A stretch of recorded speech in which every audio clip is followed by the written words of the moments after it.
Okay, good evening, ladies and gentlemen.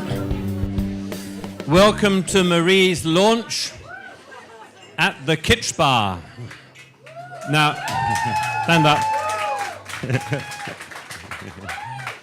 Little did I know 30 years ago when I bought this building, when it was an old house, made it my office premises for the next 20 years, then retired 10 years ago and continued using it as my personal offices.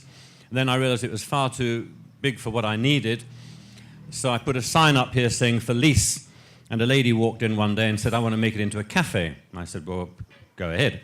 So she made it into a cafe, knocked walls down, put holes here, there, and doors elsewhere, and then went broke.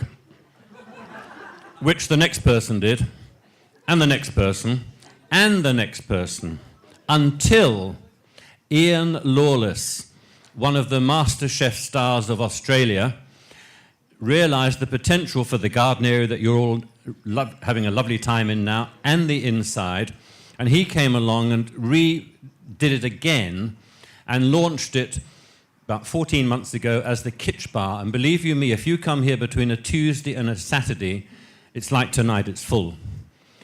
They have up to 200 people a night. It's the most amazing Thai food. They're starting to feed you a few little samples, and it'll be coming out until 8 o'clock. Very delicious food, and I would recommend that you come here if you can on a Tuesday to a Saturday. So who would have known that 30 years ago? And for a book launch as well. But before we talk about the book launch, let me acknowledge and welcome some people who've come a hell of a long distance. First of all, Anne Russell, all the way from Darwin, to be here tonight. Now, Anne was on the safari with us last September. We were talking about the book, or Marie was talking about the book, and she said, when the launch comes, let me know, I'll be there. And I thought, oh yeah, I've heard that before. And sure enough, she got the invitation, and straight back she said, definitely on, is it? Can I book my flight? Yep, and here she is. So welcome, Anne. Then we've got one of Marie's old mates from Adelaide, a business colleague from her business days, Angela Giacomis. There she is. And she's flown over also, especially from Adelaide, as have one of her business acquaintances, Terry Habib, and his wife, also Angela. So stand up, Terry and Angela are here. And Adelaide must be in need of a champagne lifestyle and beer budget, because we also have from Adelaide Stan and Di. We're a Stan and Di. There they are. And their former business colleagues, they did the same in Adelaide highly successfully, while I was doing it quite well in Perth. As modest as I am. So we're old business acquaintances back from the early 80s. So lovely to see them here. And they would have been here in the days when it was my business, but I'm sure as my top salesman also here, VJ, he's not come and seen it like this, so it's quite an eye-opener for him to come and see it. What a massive transformation there's been. And then from Albany, A is obviously very popular, Rob Jackman. Rob Jackman is from the Rare Coin Company, an investment in notes and coins that gives you roughly 13 to 15% per year, and you just lock it away and sit on them. And he's come up. Marie and I are both investors in his business, and they're here as well. So thank you for coming up, Rob from Albany. Where is Rob? There he is over there, yep.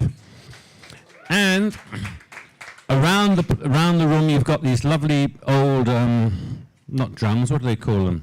Where the beer went. Whatever those, barrels, yeah, barrels with ice and with delicious Gage Roads beer. As you see the sign there, one of the boutique breweries of Perth. Gage Roads and I go back 5 or 6 years. The managing director is here, Nick Halo. Where's Nick? There he is, sitting there. He's the managing director, and his favorite animal is the rhino. And some of you will know that there's a... Is this sound working all right? Yeah. Some of you will know that the rhino is my favorite animal as well, and I'm involved in saving that. And Nick, when he first heard about that years ago, donated all the beer for one of our functions, and then has been a sponsor ever since. And when we rang him up the other day and said, well, we've got the Champagne Life on a beer budget, and we need some beer, he said, I'm your chap. So thank you just like that for...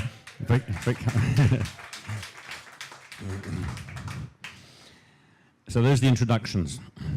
Now, I should thank you all for buying the book as well. I've been seeing you queuing up there. Now, one isn't enough. There's 2,500 that Marie's got to sell. So she needs a bit more than one. We appreciate it, of course, and this is very much tongue-in-cheek. But bearing in mind that Mother's Day is coming up and there's Christmas and you all know someone who knows someone who knows someone, maybe in lots of 5 would be easier to handle. Just a thought. Anyway, when you've glanced through the copy that you've got and heard what Marie's got to say, you might say, well, I'll just go back and sneak in and buy another 5. But what we're really here for, besides making book sales, is to celebrate a journey.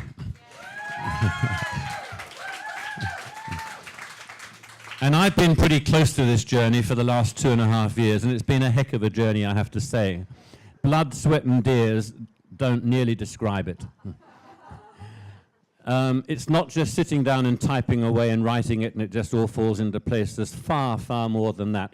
And when it's your first time out, and you're not a Bryce Courtney or a Wilbur Smith or a Jeffrey Archer, who've got the system in place, when you've got to work out how do I get it proofread, how do I get it edited, how do I do this, what typeset do I do, what highlights, what doesn't highlight, etc., and then you have to change it around because something is out of date, because someone's come out and made another announcement about the economy or about money or about saving or about whatever, and you have to jiddle it again.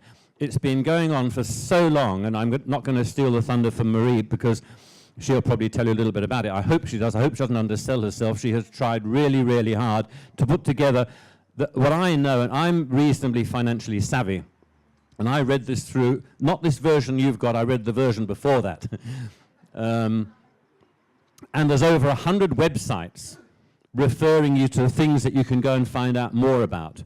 I just think 100 websites where you can go and get greater knowledge on whatever the topic is, not to mention countless tens of tips on doing this, that, and the other. Now, we all know that fuel can be $1.51 or it can be $1.37. You've just got to buy on a Tuesday or a Wednesday. And saving 14 cents isn't much. But if you're filling up with 50 litres, that's $7. And again, $7 isn't very much. Buys you a beer. But over the year, and all those habits put into other methods of saving where you can get things on special and so on, it adds up to a dickens of a lot. And those tips are in the book. And if I can pay $1.37 and not $1.51 just by being a little bit smarter than I might be, then I think it's worth it. And it's those sorts of tips that I would urge you to buy more and give them away to people. I'm sure you're all very, very comfy in your life. But I'm also sure there's people close to you who are not so comfy, especially younger ones, who might be learning.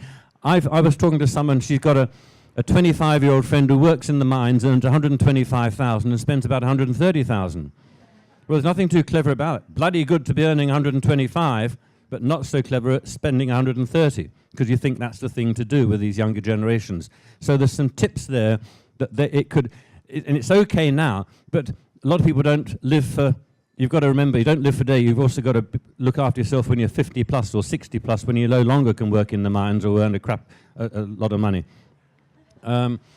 So without taking any more away from Marie, please join her in celebrating the launch of her book and Marie Rack.